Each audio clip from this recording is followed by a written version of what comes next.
வணக்கம் என் அன்பிற்குரிய நண்பர்களே. உலகத்தில் கடுமையான ஒரு சூழ்நிலை நிலவி கொண்டிருக்கிறது. அது உங்களுக்கு நல்லாவே தெரியும். கடும் எரிபொருள் தட்டுப்பாடு இருக்கிறது. அமெரிக்காவில் வேலை வாய்ப்பு இல்லாமல் நிறைய பேர் கஷ்டப்பட்டு இருக்காங்க.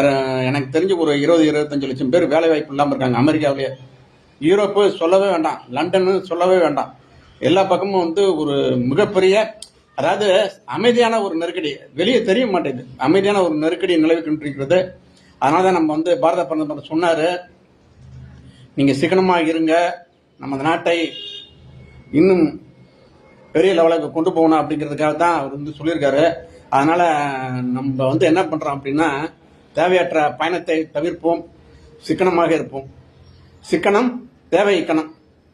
ஏன்னா அவர் சொன்னால் கரெக்டாக தான் இருக்கும். ஏன்னா அவர் சும்மாலாம் சொல்ல மாட்டார். எப்போதும் பிரதமர் ஏதாவது சொல்கிறாருன்னா அதில் பின்னாடி 1000 விஷயங்கள் இருக்கும். அதனால் என் நண்பிற்குரிய நண்பர்களே, நம்ம ரொம்ப சிக்கனமாக இருப்போம். இதனுடைய பலன் எப்போ தெரியுமா தெரியும்? நம்ம சிக்கனமாக இருக்கிறதுனால இன்னும் 2-3 மாதம் கழிச்சு தெரியும். ஏன்னா நமது கண்ட்ரி 140 150 கோடி பேர் இருக்க ஒரு பெரிய கண்ட்ரி இது. இந்த கண்ட்ரி காப்பாற்றி எடுத்துகிட்டு போகணுங்கிறது சாதாரண விஷயம் இல்லை, மிகப்பெரிய விஷயம் இது. அவர் சொல்லியிருக்காரு. அதனால நம்மளும் சிக்கனமாக இருப்போம். சாட்டர்டே சண்டே பயணங்களை தவிர்ப்போம், பணத்தை சேமிப்போம். ஏன்னா விலைவாசிலாம் எப்படி ஏறிட்டு போகுதுன்னு உங்களுக்கு நல்லாவே தெரியும்.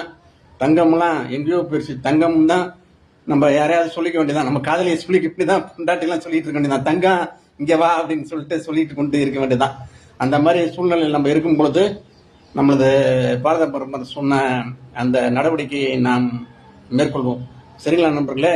இந்த நாள் இனிய நாளாக அமைய உங்களுக்கு வாழ்த்துக்கள். நான் மாலை பேச்சில் உங்களை மாலை சந்திக்கிறேன். நன்றி, வணக்கம்.